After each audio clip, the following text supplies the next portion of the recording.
हाल तो बहुत आगे जा गया ये आगे शो होता था अभी आपको अब आप होंगे पता है भाई लाइव शो होगा लाइटिंग लाइटिंग नहीं सही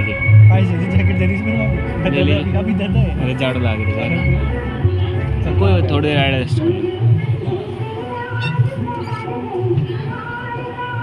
चलेगा आगे वो आ जाओ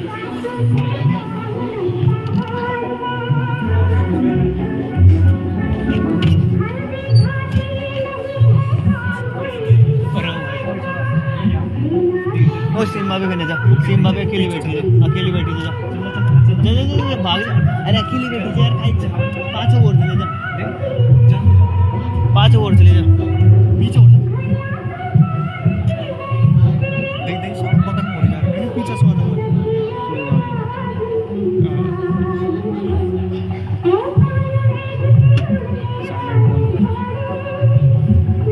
अब आगे मैं ये पे कौन चलाऊँ आगे वापस चलाऊँगा लाइव शो होगा मतलब कठपुतली टाइप रहेगा ना जेन से देख बताऊँगा पाई गई हुई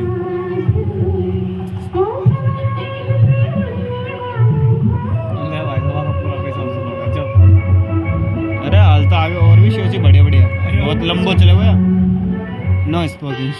महाराणा प्रताप का जन्म पाली जिले के अखेराज सोनगरा की पुत्री एवं महाराणा उदय सिंह की महारानी जयवंत कंवर की कोख से विक्रम संवत 1597 में अर्थात बाप दादा तगड़ा हो उदय सिंह कम कौन यार कुंभलगढ़ फोर्ट कौन है चित्तौड़गढ़ में गुजरा। आप चलेंगे तो कुंभलगढ़ देख रहा हूं मैंने अकबर ने जब चित्तौड़गढ़ पर आक्रमण किया तो मेवाड़ के प्रमुख सरदारों और सेना नायकों के आग्रह पर महाराणा उदय सिंह ने चित्तौड़गढ़ छोड़ दिया। अपने देश कुल गौरव और मातृभूमि की मर्यादा के लिए प्राण न्योछावर करने वाले योद्धाओं और ललनाओं से प्रताप ने न केवल सीख ली बल्कि ये घटना उनके जीवन का आधार बन गई। फरवरी 1572 को महाराणा उदय सिंह का देहांत हुआ। प्रताप की ज्येष्ठता और योग्यता को ध्यान में रखते हुए सरदारों ने उनको राजगद्दी पर आसीन किया। होली के दिन उनका गोगुंदा में राज तिलक हुआ। उस समय तक लगभग सभी राजाओं ने अकबर की अधीनता स्वीकार करी थी। एकमात्र महाराणा प्रताप ने अपना मस्तक अकबर के आगे नहीं झुकाया। प्रताप मुगलों से लोहा लेने की तैयारी में जी जान से जुट गए। 18 जून 1576 की सुबह हल्दी घाटी और खमनोर के मध्य एक मैदान में ऐतिहासिक युद्ध हुआ। महाराणा प्रताप की सेना गोगुंदा से हल्दी घाटी पहुंची, जबकि सेनापति मानसिंह के नेतृत्व में मुगल सेना ने हल्दी घाटी के ठीक नीचे मैदान में अपना मोर्चा जमाया। मुगल सेना के हरावल दस्ते द्वारा घाटी में घुसपैठ करने के प्रयास की प्रतिक्रिया स्वरूप महाराणा प्रताप की सेना मुगलों पर टूट पड़ी। प्रताप के हरावल सैन्य दलों का नेतृत्व पठान हाकिम हासूर कर रहे थे। भीलू राणा, जो राणा पूंजा के नाम से भी जाने जाते हैं, उनके नेतृत्व में भील आदिवासियों ने गोरिल्ला पद्धति से युद्ध करते हुए मुगलों के छक्के छुड़ा दिए। देखते ही देखते शाही सेना में खलबली मच गई। रक्त तलाई घोड़ों की टापों, हाथियों की चमगादड़ों और तलवारों की झंकारों से गूंज उठी। चारों तरफ हाहाकार मच गया। युद्ध का घटनाक्रम अचानक उस समय बदल गया जब प्रताप ने अपने घोड़े चेतक को एड़ लगाकर मानसिंह के हाथी पर चढ़ा दिया और उस पर भाले से भरपूर वार किया। मानसिंह हौदे में दुबक गया। हाथी से उतरते समय चेतक की एक टांग कट गई।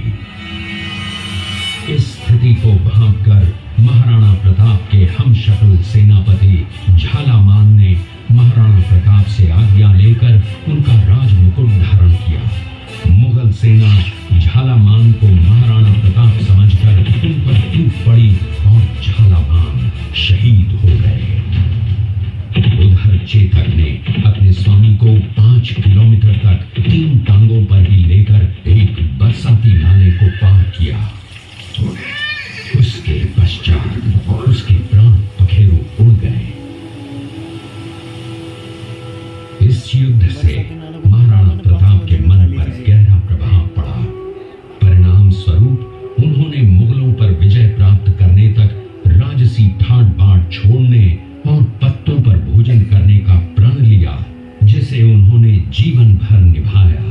महाराणा प्रताप ने अपना सैन्य बल बढ़ाकर सर्वप्रथम अरावली पर्वत की घाटियों में बसे दिवेर पर चढ़ाई कर विजय प्राप्त की। इसके बाद कुंभलगढ़ पर भी विजय प्राप्त की।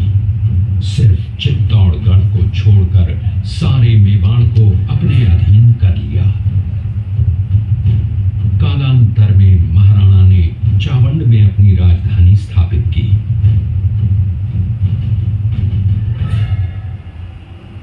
19 जनवरी 1597 को राणा प्रताप ने मात्र 57 वर्ष की आयु में इस संसार से प्रयाण किया।